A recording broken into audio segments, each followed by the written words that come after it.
chat with the gorgeous Juliet, who has written 25 books, and she started writing at 70.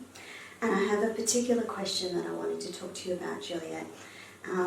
There's a few similarities in her personal story and difficulties, and I know that your books started with elements of true life and they were fictionalised.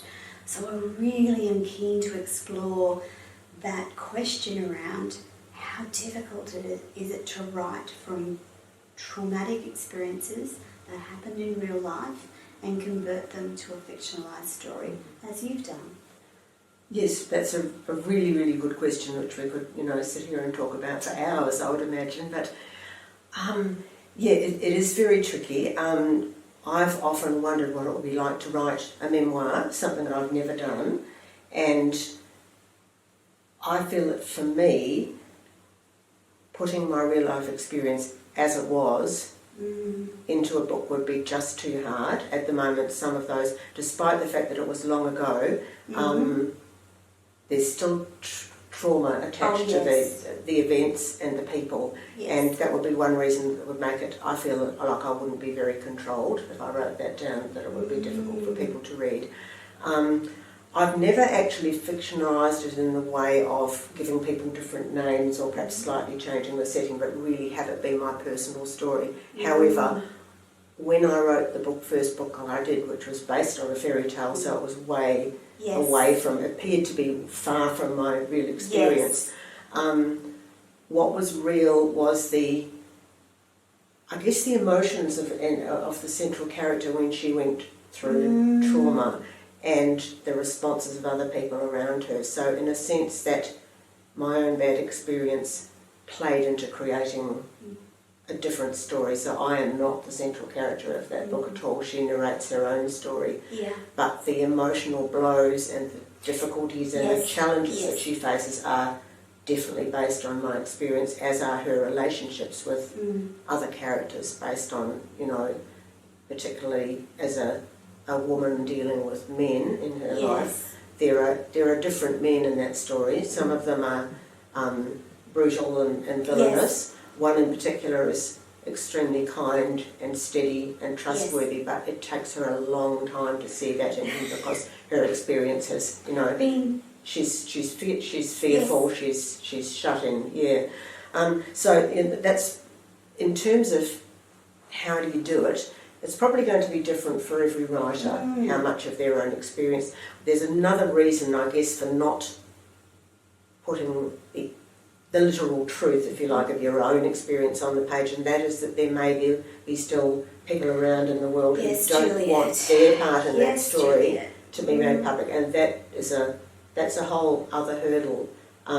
Requires a very brave writer to do it that way. Sometimes changing it a bit is enough. And still that doesn't quite... May not quite work. Yes. The reason I ask this is from a very personal perspective, and recognising that perhaps I could have written fictional novel around my own life story and not called it a memoir. And I feel less courageous in writing that memoir, even though it's 3 years old. So I find it a lovely conversation to have with you. And thank you for indulging my question. Your characters have such richness and diversity, and they're so well developed that they have to come with elements of real human traits and characters, don't they? All of them do, I think, yes. And I think probably with experience I'm getting better at doing that, at seeing what is the important part of a character, particularly when I'm writing of people who are really quite damaged by their past experience. Definitely. And are working through that darkness within themselves, either alone or with the help of others. So even though I've written books that look like fantasy with lots of uncanny and it's ghosts or it's fairies or whatever, those human traits. The human elements are in there. They are real human life stories, and they deal particularly with post-traumatic stress disorder, a lot of them. Yes. So, Yes. yeah.